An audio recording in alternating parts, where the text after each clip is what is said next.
Hello and welcome back to Matt's Automotive Channel. In our last video, we removed the valve body assembly and the servo and accumulator assemblies. So hopefully in this video, we'll be able to complete the remainder of the teardown. So with that said, let's get started. All right, next we need to go ahead and remove this shift assembly here. It's retained by this roll pin right here. And if you look real close at it, you'll see that this roll pin is spiraled. So when we remove it, we're going to want to kind of twist it in the direction of the spiral. So in this case, looks like counterclockwise, and then pull at the same time. If you try to go the other direction or go back and forth, you'll likely break it off, as the edge of this will get caught on the inside and then break. All right, so grab it with some pliers, then kind of twist counterclockwise and then pull at the same time. Whoop, shouldn't twist it the other direction. Like counterclockwise. And there we go. Okay, next we need to remove this nut here. And the best way to do it is to hold it with the screwdriver on this edge. And then go around here and then go against each other. Like so. Okay.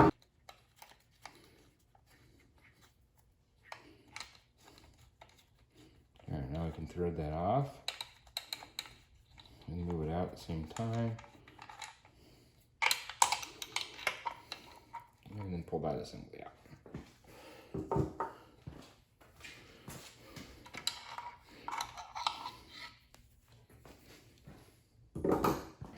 Interesting, I just noticed a piece of debris in this channel here.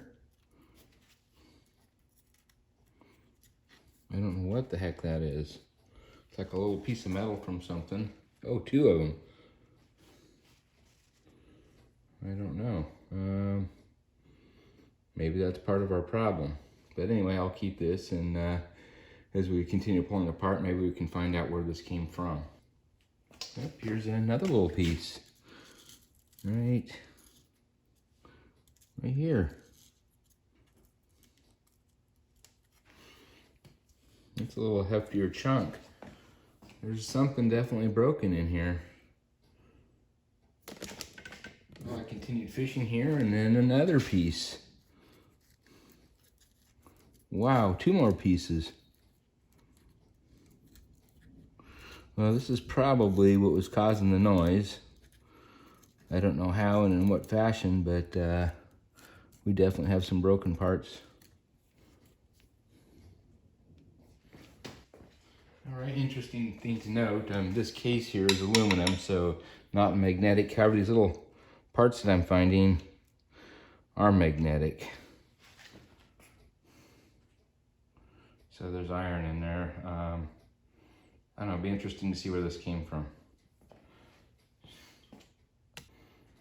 Just scooped it down through here and a bunch more. Well, since I found so much right here, I'll just keep fishing here with the magnet. See if we can pull anything else up. Doesn't look like anything else is showing up. It's just kind of there at that one end. Now we can remove the EPC, or the electronic control pressure solenoid, and just put a screwdriver in towards the end here, and then just pry outward a bit, and it just pops out. Next, we need to pull the pump assembly. So we have 7 10mm bolts here that we need to remove.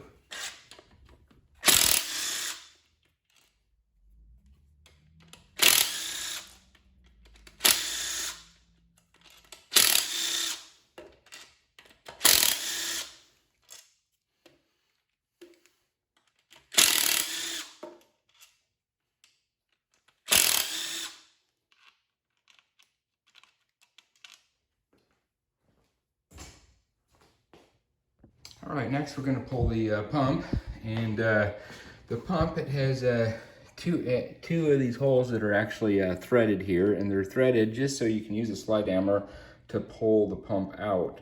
I didn't have anything that would directly work with this, so I kind of used a combination of tools here with the bearing separator tools from here and a bearing separator, and then I got a bolt here, and that's a M10 by 1.5 thread pitch.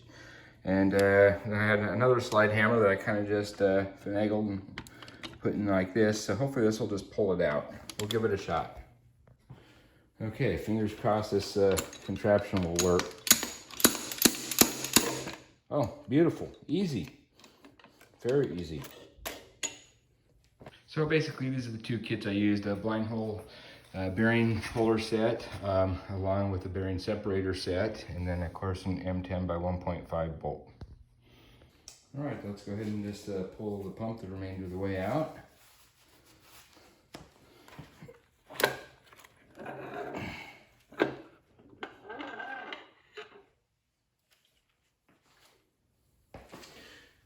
Okay, located on the side here, just on one side, is a little metal sleeve here that's used to reduce noise. This has to come out. A little spring. Now we can go ahead and remove the second gear clutch pack here and look for any kind of damage or excessive wear.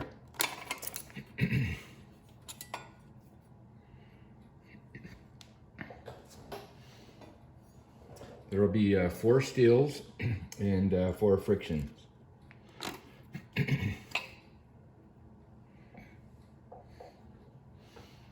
These actually look to be in pretty good shape.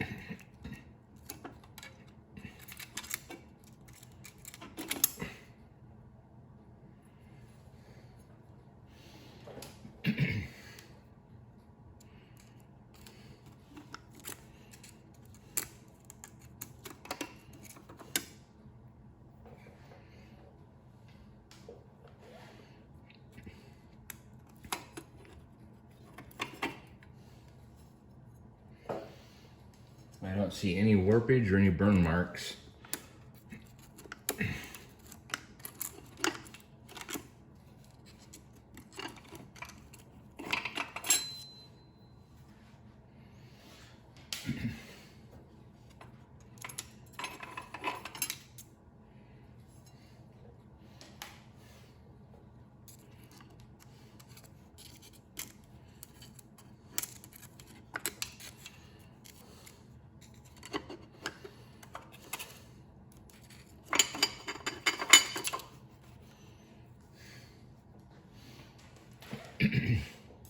And lastly, here's the end plate.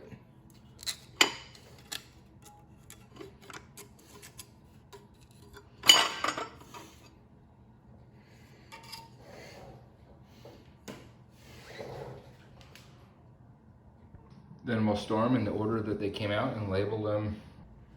Okay, now we can go ahead and remove the overdrive band.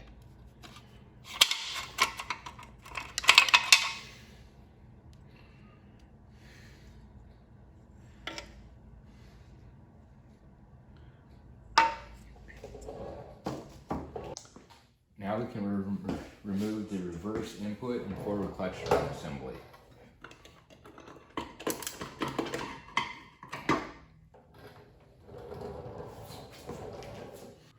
Now let's remove the forward clutch hub and bearing.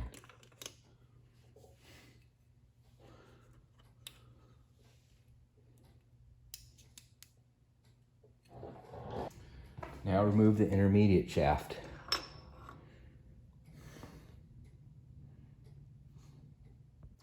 Next comes the drive shell.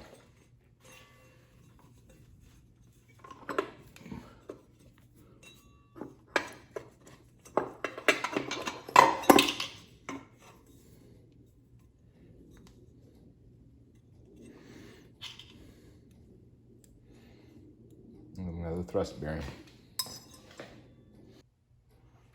Now we can go ahead and pull the sun gear out.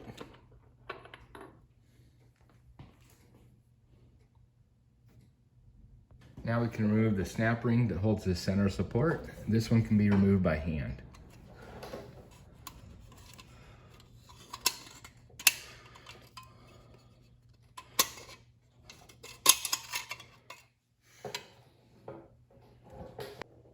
Now we can go ahead and remove the silencer spring that keeps this assembly from rattling around in here. Actually, it looks like pliers is the better option here if you can get a hold of the side of the spring. There we are.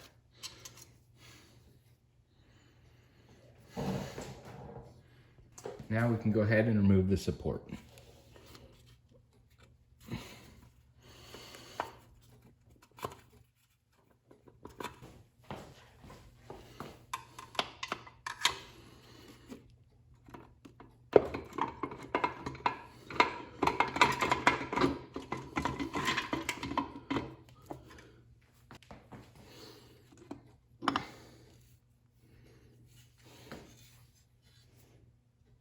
Now we can remove the planetary gears.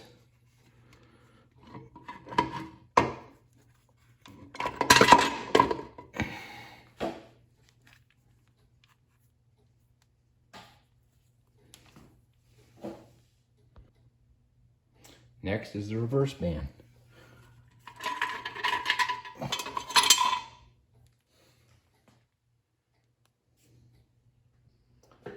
Now remove another snap ring. This one can be done by hand.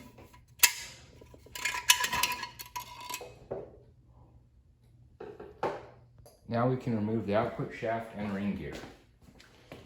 We can just push on the tail shaft here.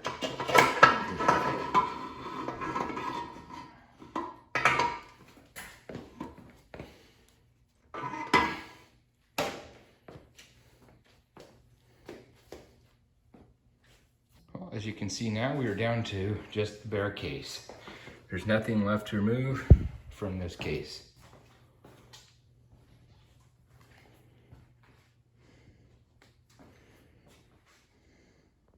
All right, we've reached our goal for this video. We got the transmission completely torn down. And in the next video, go ahead and start looking at the individual parts, look for damage to determine what type of rebuild kit that we're going to need for this transmission. So anyway, till then, I'll see you next time. Bye-bye.